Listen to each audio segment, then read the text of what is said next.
Good morning students. BA third year की economics की class में आज नया टॉपिक करेंगे। विदेशी विनिमय बाजार एवं विनिमय दर आपका कंप्लीट हो चुका है। इस टॉपिक को जो कि विदेशी विनिमय बाजार एवं विनिमय दर से ही रिलेटेड ये टॉपिक है और इम्पोर्टेंट भी है। 4 नंबर का क्वेश्चन या टिप्पणी पूछी जाती है। कभी कभी बड़ा क्वेश्चन भी आ जाता है। तो इस चैप्टर की बात करते हैं। भुगतान संतुलन यूनिट फर्स्ट की चल रही है आपकी। भुगतान संतुलन, इसका नाम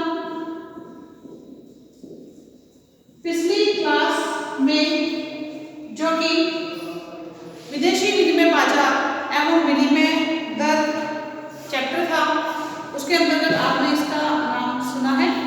भुगतान संतुलन किसी भी देश के नागरिकों के अन्य दूसरे देश के नागरिकों के साथ निश्चित समयावधि कैसी है? निश्चित है, जो कि सामान्यतः 1 वर्ष की होती है।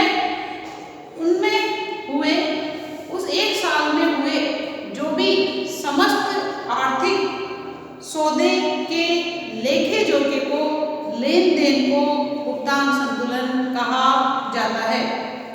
हमने जब से विदेशी व्यापार की नीति अपनाई है, स्वतंत्र व्यापार की नीति अपनाई है, तो हमारे देश से वस्तुएं निर्यात होती है और दूसरे देशों से वस्तुएं आयात होती है। यहाँ पर सिर्फ वस्तुओं का ही लेन देन नहीं होता है, वस्तुओं के साथ साथ, वस्तुओं और सेवाओं के साथ साथ पूंजी का लेन देन, स्वर्ण का लेन देन और भी बहुत सारे जो लेन देन होंगे, वो सारे लेन देन भुगतान संतुलन के अंतर्गत आते हैं। तो इसके अंतर्गत यही आएगा कि किसी भी देश के नागरिकों के अन्य दूसरे देश के नागरिकों के साथ निश्चित समयावधि, यानी समय कैसा है? निश्चित है। तो निश्चित समयावधि में हुए समस्त आर्थिक सौदों के लेखे जोखे को भुगतान संतुलन कहा जाता है। इस भुगतान संतुलन में वस्तुओं के आयात और निर्यात के अलावा अन्य मदे, जिसमें पूंजी का आवागमन, तो इस भुगतान संतुलन में फर्स्ट चीज तो आ जाएगी आपकी वस्तुओं व सेवाओं, वस्तुओं व सेवाओं का आयात और निर्यात। हमारे देश से वस्तुएं जब विदेशों में जाएगी तो वो निर्यात कहलाती है। दूसरे देशों से वस्तुएं जब हमारे देश में आती है तो वो आयात होता है। जब हम दूसरे देशों से वस्तुएं मंगा रहे हैं तो हमें उसका भुगतान उनकी मुद्रा में करना होता है। हमारे देश से जब वस्तुएं विदेशों में जा रही है तो उसका भुगतान उन्हें हमारी मुद्रा में करना होता है। व्यापार संतुलन में वस्तुओं और सेवाओं का आयात निर्यात ही शामिल होता है, जबकि भुगतान संतुलन में वस्तुओं व सेवाओं का आयात निर्यात तो है ही, साथ में पूंजी का आदान प्रदान, पूंजी का आदान प्रदान, लेना और देना। मान लो किसी देश के पास पैसों की कमी हो रही है, अपने देश की अर्थव्यवस्था को विकसित करने के लिए वो अपने देश से तो ऋण ले रही है, साथ में वो दूसरे देशों से भी ऋण ले सकता है, उधार ले सकता है। तो ये पूंजी का जो आदान प्रदान होता है, जो लेना और देना होता है, वो भुगतान संतुलन के अंतर्गत आता है। साथ में ब्याज का भुगतान या प्राप्ति, थर्ड नंबर क्या हो जाएगा? ब्याज का भुगतान। अगर हमने विदेशों से पैसा ले रखा है तो उसके बदले में हमें ब्याज देना पड़ेगा, और हमने किसी दूसरे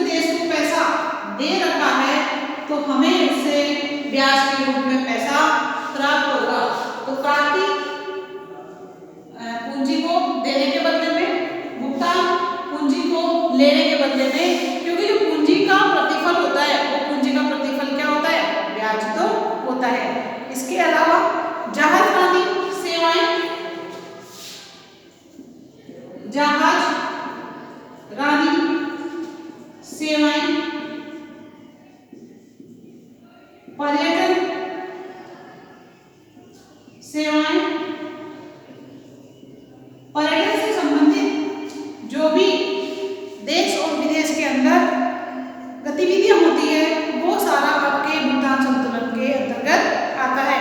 तथा साथ में विशेषज्ञों का आवागमन, विशेषज्ञों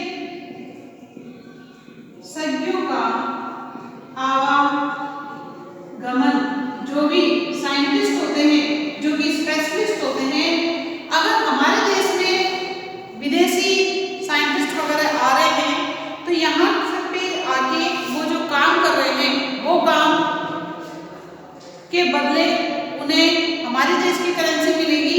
जब वो अपने देश में जाएंगे तो हमारे देश की करेंसी को अपने देश की करेंसी में कन्वर्ट करके लेके जाएंगे। इस प्रकार भुगतान संतुलन के अंतर्गत ये पांचों चीजों का समावेश होता है और व्यापार संतुलन में सिर्फ वस्तु और सेवाओं के आयात निर्यात को ही शामिल किया जाता है, जबकि भुगतान संतुलन में वस्तुओं और सेवाओं के आयात निर्यात के साथ साथ पूंजी का आदान प्रदान, जिस देश को पैसे की आवश्यकता होती है वो दूसरे देश से पैसा उधार ले सकता है, इसके बदले में ब्याज का भुगतान अगर हम ले रहे हैं तो हमें ब्याज देना पड़ेगा और अगर हम दे रहे हैं पैसा तो हमें ब्याज प्राप्त होगा। इसके अलावा जहाजरानी सेवाएं, पर्यटन सेवाएं और विशेषज्ञों का आवागमन, ये सारी चीजें भुगतान संतुलन के अंतर्गत आती हैं। आपको ये पता होना चाहिए व्यापार संतुलन की अपेक्षा भुगतान संतुलन विस्तृत होता है। किसी भी देश की आर्थिक नीतियों के निर्धारण में इस लेखे जोखे की अत्यंत महत्वपूर्ण भूमिका होती है। कोई भी देश जो अपनी आर्थिक नीतियां निर्धारित करता है उस आर्थिक नीति के निर्धारण में ये जो लेखे जोखे हैं जो कि भुगतान संतुलन के अंतर्गत आते हैं, इन सभी का महत्वपूर्ण योगदान होता है, महत्वपूर्ण भूमिका मानी जाती है। अब आप इन पांचों चीजों को नोट डाउन कर लीजिए, स्क्रीनशॉट ले लीजिए। इसके बाद भुगतान संतुलन की अलग अलग अर्थशास्त्रियों के द्वारा दी गई परिभाषाओं के बारे में विस्तृत रूप से चर्चा करेंगे। कई बार छोटा क्वेश्चन आ जाता है, भुगतान संतुलन किसे कहते हैं समझाइए, या व्यापार संतुलन और भुगतान संतुलन में क्या अंतर है। तो सबसे पहले भुगतान संतुलन के अर्थ के बारे में समझ लेते हैं।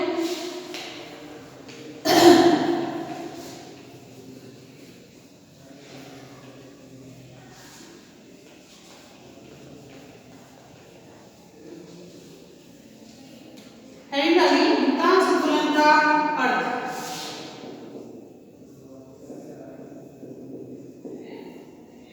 भुगतान संतुलन का अर्थ अलग अलग अर्थशास्त्रियों के द्वारा अपने अनुसार अलग अलग परिभाषाएं बताई गई है, लेकिन परिभाषाएं अलग अलग है, लेकिन उन सबका जो निचोड़ है, उन सबका जो सारांश है, उन सबका जो निष्कर्ष है वो सब एक ही प्राप्त होता है।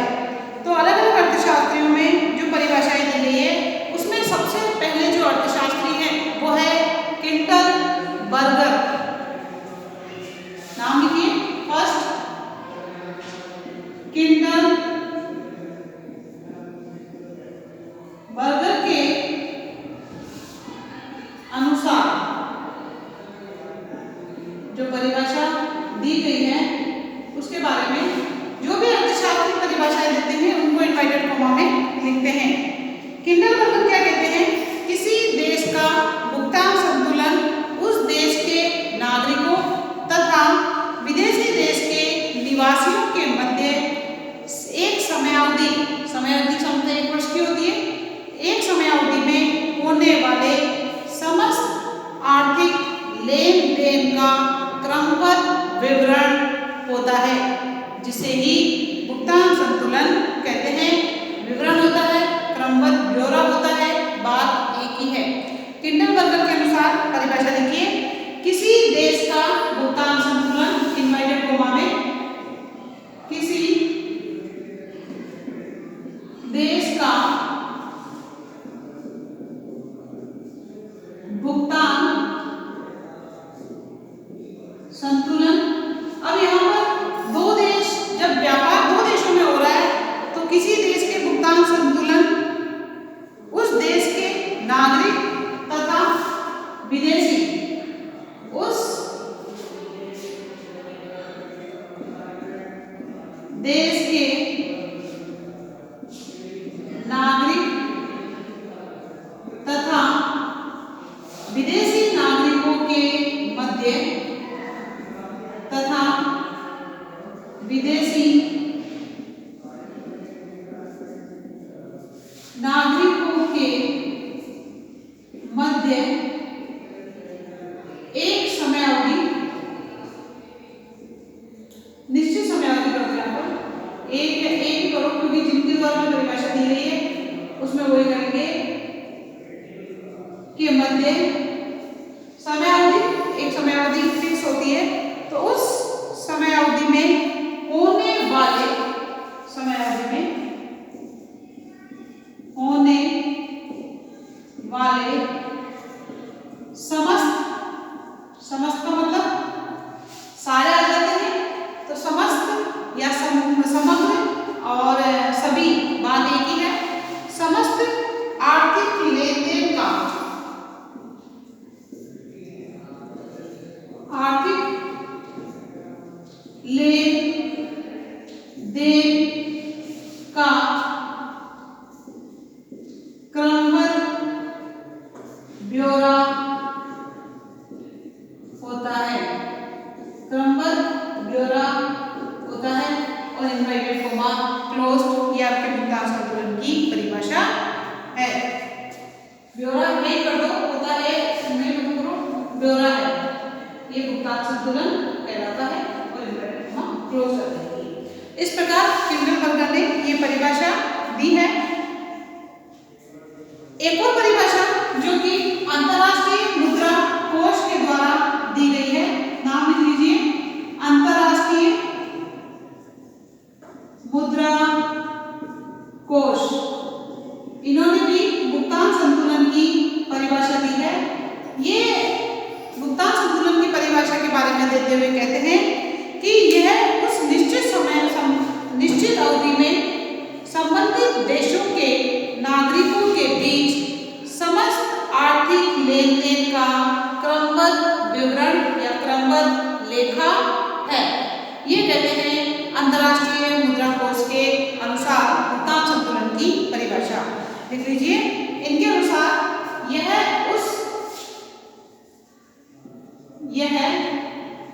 उस इनवर्टेड कोमा में लिखो, यह उस निश्चित अवधि से, निश्चित अवधि में, अवधि सामने एक साल की होती है, बता रखा आपको, निश्चित अवधि में संबंधित जो भी देश आयात और निर्यात करते हैं, जिन भी देशों के बीच में व्यापारिक लेन देन होता है, वो संबंधित देशों के नागरिकों के बीच, संबंधित देशों के नागरिकों के बीच, अब यहाँ पर 4 देश भी हो सकते हैं, 5 देश भी हो सकते हैं, 6 देश भी हो सकते हैं, 7 देश भी हो सकते हैं, जितने देशों में आपस में लेन देन होता है, वो सारे देशों का जो भी नागरिक हैं, उन नागरिकों के बीच, समस्त नागरिकों के बीच, समस्त वही सभी आर्थिक आय के रूप में, आर्थिक लेन यानी कि लेना, तो आर्थिक लेन देन का, लेन देन का क्रमबद्ध सिस्टमैटिक रूप में विवरण है। क्या? भुगतान संतुलन।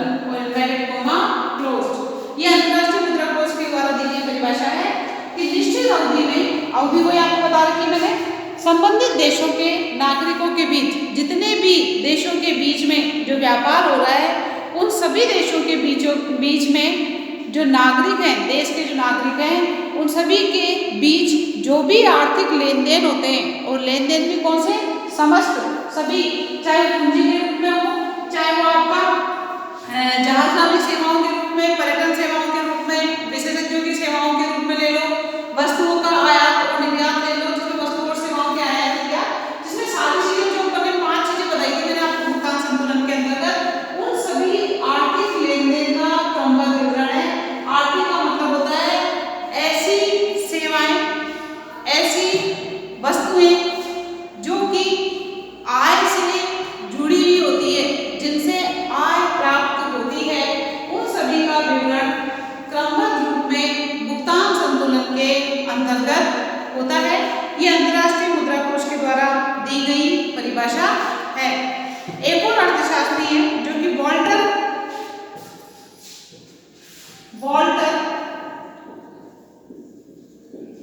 क्रासे हैं, इनके अनुसार भी भुगतान संतुलन की जो परिभाषा दी गई है उसके बारे में मैं आपको बताती हूँ।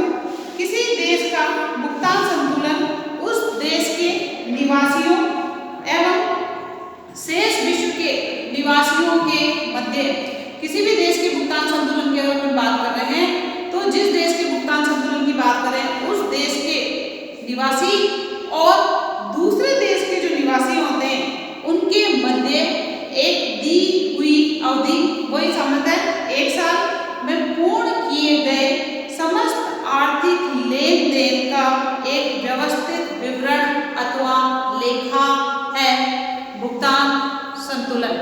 इस प्रकार आप भुगतान संतुलन की परिभाषा वॉल्टर क्रासे के द्वारा भी दे सकते हो। मैं बोल रही हूँ, आप लिख लीजिए इसको।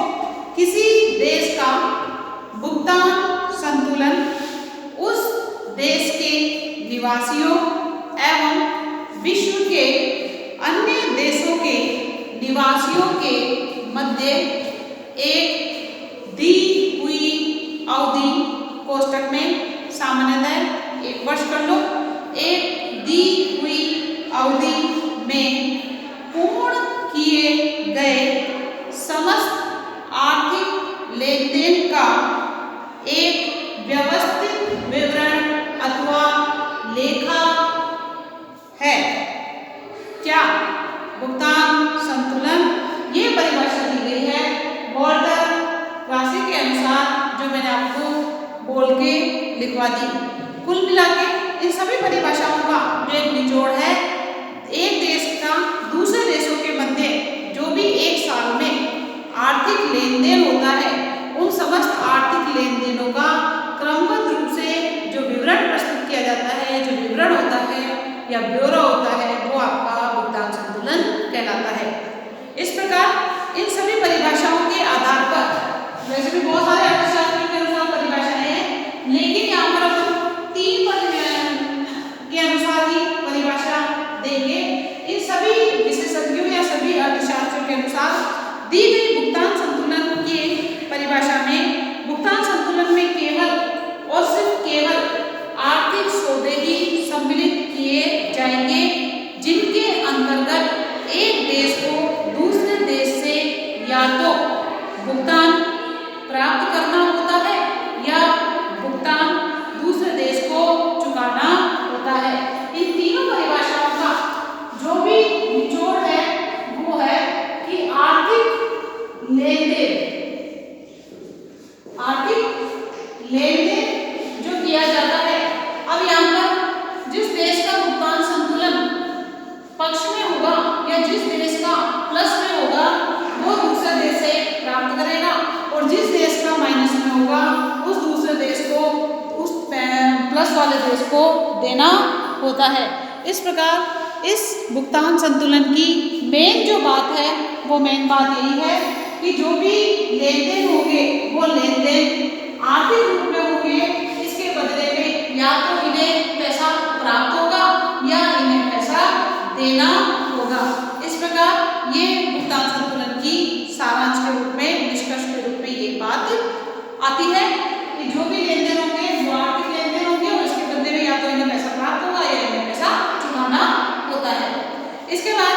व्यापार संतुलन के बारे में बात करेंगे कि व्यापार संतुलन किसे कहते हैं। छोटा क्वेश्चन आ जाता है, भुगतान संतुलन किसे कहते हैं, व्यापार संतुलन किसे कहते हैं, भुगतान संतुलन और व्यापार संतुलन में अंतर करिए।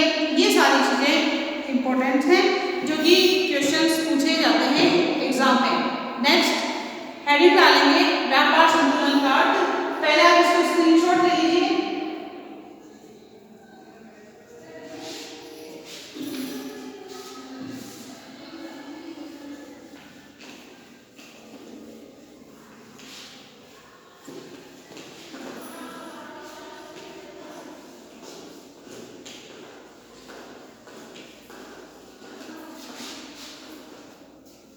नेक्स्ट हेडिंग डालो व्यापार संतुलन का अर्थ।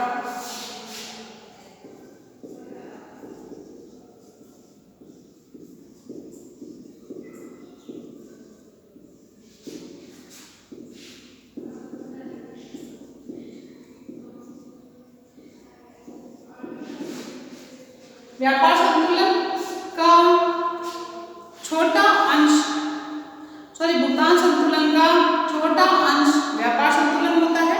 व्यापार संतुलन में क्या होता है, निश्चित अवधि वही सामान्यतः 1 वर्ष में देश के निर्यातों एवं आयातों के मूल्य का अंतर ही व्यापार संतुलन होता है।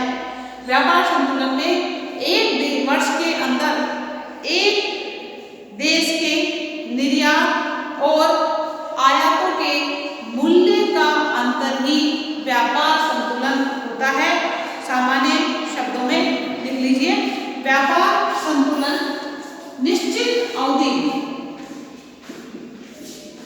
व्यापार संतुलन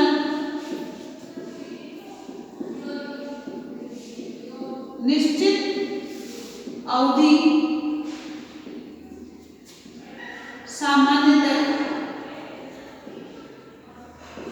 1 वर्ष, सामान्यतः 1 वर्ष, इसको कोष्ठक में कर देना क्योंकि अपन ने बाहर निश्चित अवधि बता दी है। 1 वर्ष में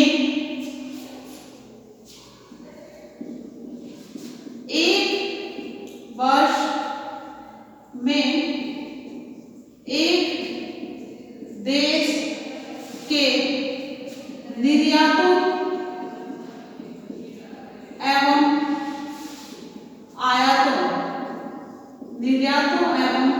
आयातों के मूल्य का अंतर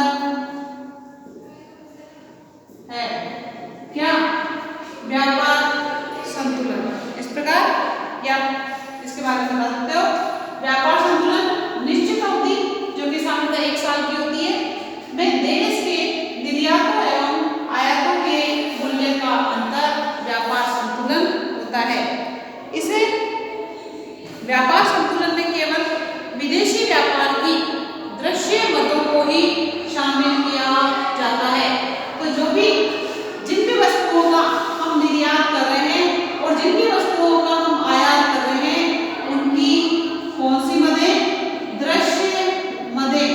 दृश्य मदें का मतलब होता है जो कि बंदरगाह में रजिस्टर में दर्ज की जाती हैं, जिनका रिकॉर्ड रखा जाता है, वो दृश्य मदों के अंतर्गत आता है।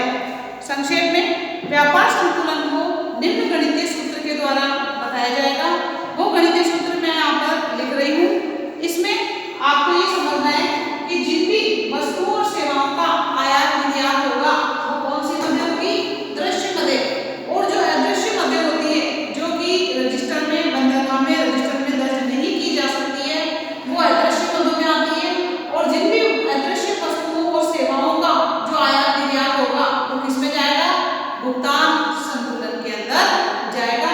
व्यापार संतुलन में सिर्फ दृश्य वस्तुओं और सेवाओं का आयात और निर्यात ही शामिल किया जाता है। इसके सूत्र की बात करते हैं तो सूत्र है इसका BT बराबर XT माइनस MT। यह आपका व्यापार संतुलन का क्या है, सूत्र है। इसके अंतर्गत आप लिख सकते हो बी बराबर व्यापार संतुलन,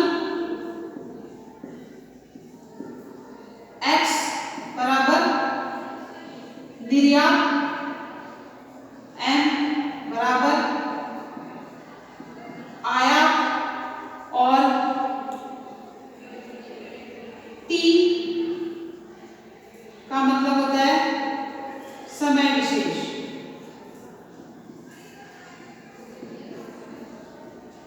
समय विशेष जो कि समय होगा 1 साल का, वही वाली बात होती है। वर्ष विशेष कर दो, समय विशेष कर दो, बात एक ही है।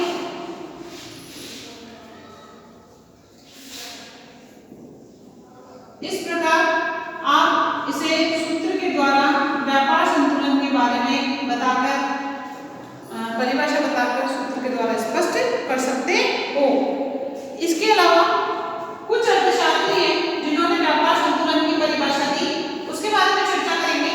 इसको आप जो है स्क्रीनशॉट ले लो सूत्र को और व्यापार संतुलन की साधारण रूप में परिभाषा जो दी गई है उसको।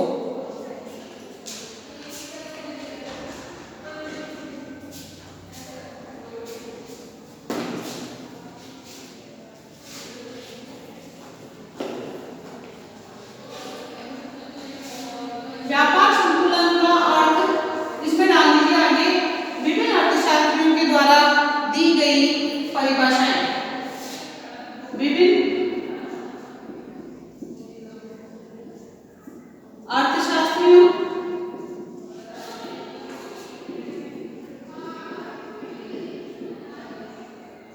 के द्वारा दी गई व्यापार संतुलन की, विभिन्न अर्थशास्त्रियों के द्वारा दी गई परिभाषाएं। व्यापार संतुलन की विभिन्न अर्थशास्त्रियों के द्वारा दी गई परिभाषाएं।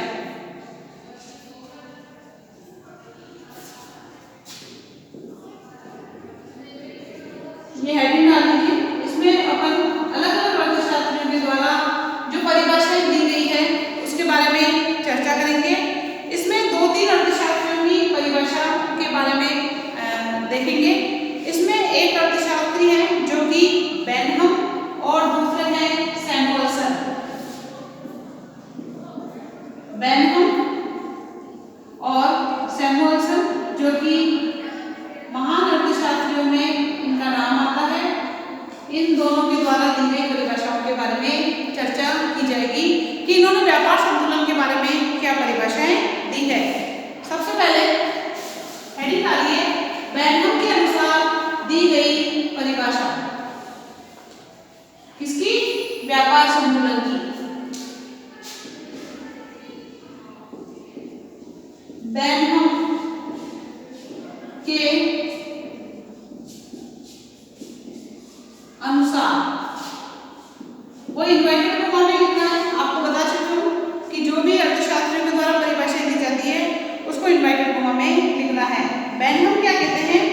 किसी अवधि में किसी राष्ट्र के निर्यातों के मूल्य एवं आयातों के मूल्य के संबंध में को ही व्यापार संतुलन कहते हैं। किसी अवधि में, अवधि वही आपकी साल भर की होती है, तो इसमें लिखिए किसी अवधि में, किसी अवधि में। अब यहाँ पर अवधि आपकी 1 साल की होती है, वो सामान्यतः अप्रैल से लेके मार्च तक की मानी जाती है। तो किसी अवधि में किसी राष्ट्र के, किसी राष्ट्र के निर्यातों व आयातों, ये तो आपको पता ही है ना, निर्यात किसे कहते हैं, आयात किसे कहते हैं। जब हमारे देश से वस्तुएं विदेशों में जा रही है तो वो निर्यात है, इसके बदले में हमें भुगतान प्राप्त होता है। हमारे देश में अगर कोई वस्तुएं विदेशों से आ रही है तो हमें उसके बदले में भुगतान करना होता है। तो आयात, निर्यातों के मूल्य एवं आयातों के मूल्य के संबंध को ही निर्यातों व आयातों के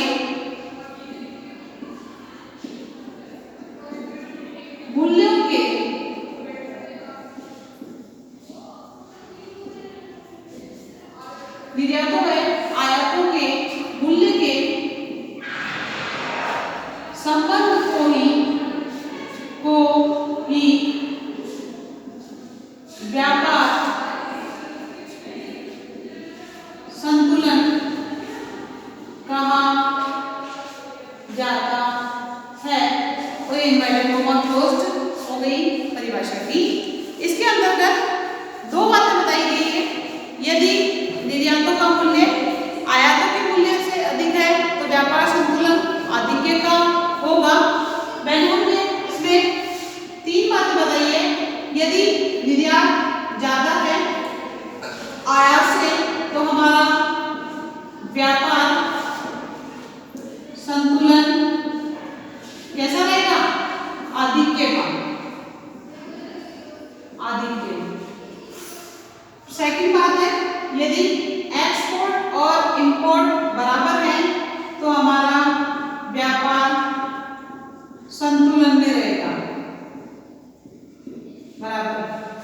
थर्ड बात है, यदि निर्यात का रकम और आयात में ज्यादा लेस देन है तो व्यापार घाटे का, इसका रहेगा घाटे का रहेगा, हानि का रहेगा, नुकसान का रहेगा, बात एक ही है। इस प्रकार ये निर्यात अगर अधिक है तो निर्यात अधिक है, और अगर आयात अधिक है तो आयात अधिक होता है। और जब आयात और निर्यात दोनों बराबर हो तो वो संतुलन की स्थिति कहलाती है। तो ये व्यापार